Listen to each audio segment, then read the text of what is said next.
Stephanie Walter, practice leader for AI stack software at Hyperframe Research, and Tiffany McGhee is CEO, CIO, Pivotal Advisors, here with me on set.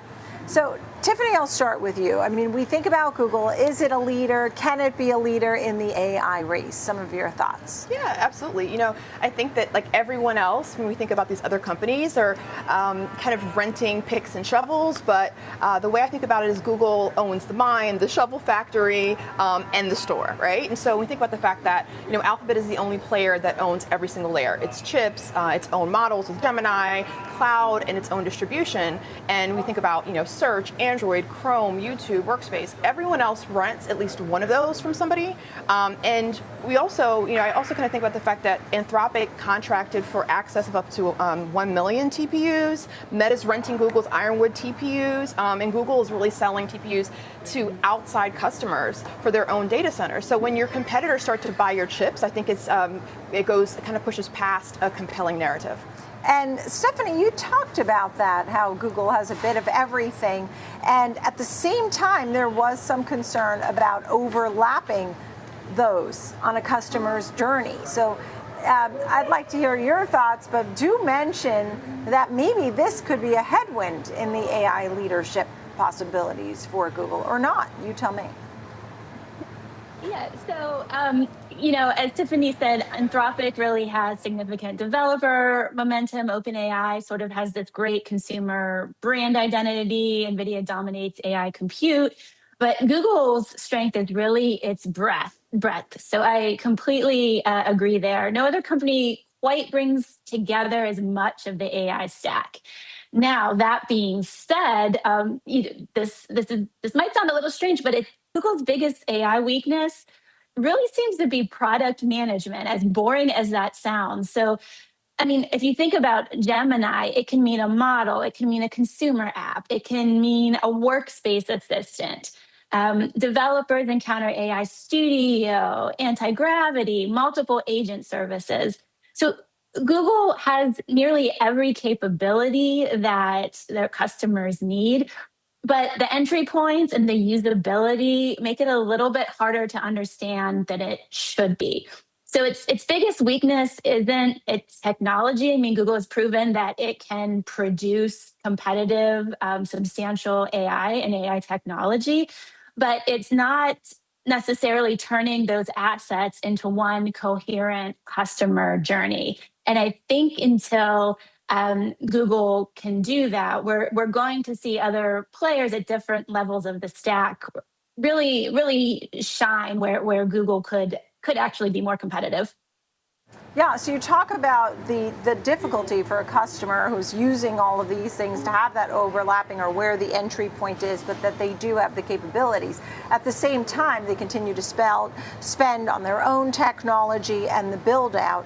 And that's something that you're both well versed in. Let's speak with you here, Tiffany. Some of your thoughts here on what they're doing right when they're building out, but it's going to cost a lot as well. It is going to cost, and I think after a great quarter, my thoughts go to when a company with $242 billion in cash starts to sell stock to fund a data center, we really have to look at what the real cost is, right? And so Alphabet holds, again, $242 billion in cash and securities, and it still raised roughly $50 billion in equity and $25 billion in debt in one quarter. And it still ended with negative free cash flow, right? And so, what that's telling me is the cost of competing has grown so large that one of the strongest balance sheets in the world is reaching for outside capital.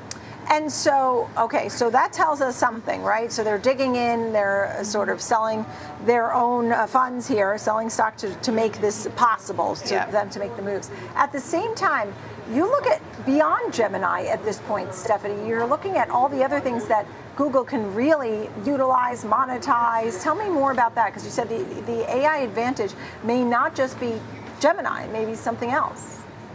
I mean, if you look at the ecosystem surrounding Gemini, I mean, there's search, there's YouTube, there's Android, there's Chrome, Workspace, Maps.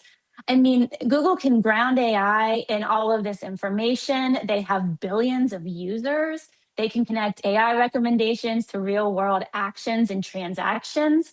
I mean, that's huge. That is a huge ecosystem that competitors can't really can't really compete with, at least right away. And so, replicating Google's data and distribution for competitors is going to be much harder. And I think about people's portfolios. And Tiffany, as Chief Investment Officer, should people have Google? Should they hold tech? Is AI real? Is Google something that you recommend as people are making their portfolios now?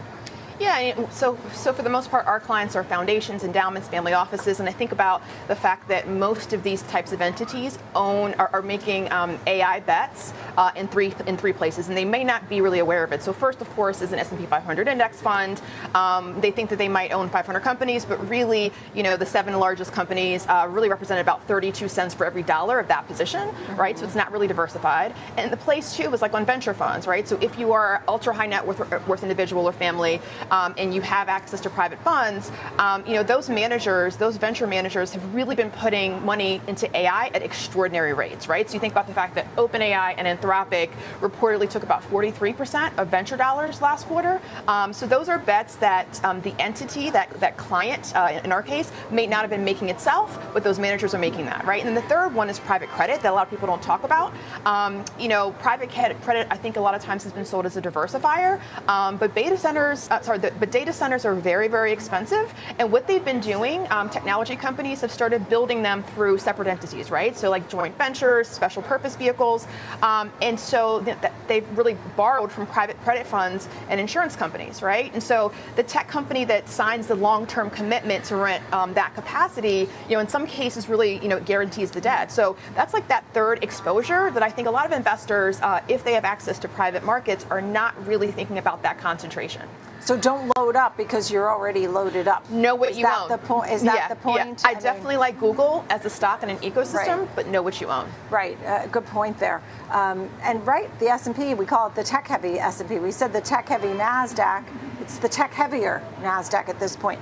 Let's talk about the search function that we thought would be left behind. And so where do we stand on something like that, Stephanie? Is search still, we think about the ad dollars and the other things, engagement, trust. You talked about a few things with this. Tell us more. Right. So with AI, it's really moving search from list of links. You type in your query and you get some results back for some websites towards conversations, recommendations, and actions, especially as we go into more autonomous AI. So, Google and search and its ad business, they really need to figure out how to lead that transition. So, how are people going to be using search and AI in the future? And they need to figure that out without weakening the advertising engine that's financing its AI investments right now. So Google has distribution, they have data, they have the advertiser relationships to succeed, but it has to crack the code and prove that AI powered search can still preserve trust, user engagement, and advertising economics. And it has to find a way to make its search more compelling than just asking any old LLM for results. Great to speak with you both. Stephanie, Tiffany, thank you. Stephanie Walter, Hyperframe Research, and Tiffany McGhee, Pivotal Advisors.